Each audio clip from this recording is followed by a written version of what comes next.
In today's video, I'm going to teach you how to use Kling AI image to video. We'll turn a single still image into an eye-catching motion clip using Kling's image to video tool, and I'll point out practical tips along the way so you get clean, consistent results. First, open your web browser and head to the Kling AI website. This takes you to the main workspace where all the creative tools live. If the layout looks slightly different on your screen, don't worry.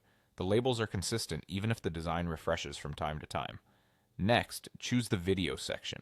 This switches the interface from image generation to video creation. Inside the video tools, look for the image to video option. That's the mode that animates a single picture into a short sequence rather than building everything from a text prompt alone. Now, add a start frame. The start frame is simply the image you want to bring to life. Upload a clear, well-lit photo with the subject centered and separated from the background.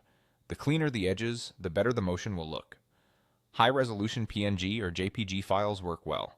If you can, match the image's aspect ratio to the kind of video you want. Widescreen for landscape, vertical for social posts, so you don't lose important details to cropping. With your image in place, type in a prompt. Think of the prompt as your director's note. Be specific about what should move and how it should feel.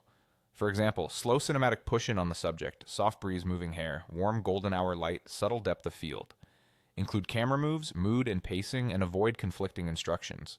If there's something you really don't want, state it clearly, like no heavy distortion, no flicker. When you're happy, click Generate. Rendering can take a few minutes, and at busy times it may take close to 10, so keep the tab open and avoid refreshing. Progress typically appears in a queue. If it seems paused, give it a bit more time before trying again. Once it finishes, you'll see a preview you can play through to check motion smoothness, lighting, and any artifacts.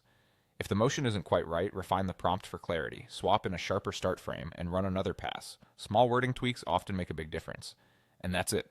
You've used Kling AI to convert a still image into engaging video with a start frame, a clear prompt, and a single generate click.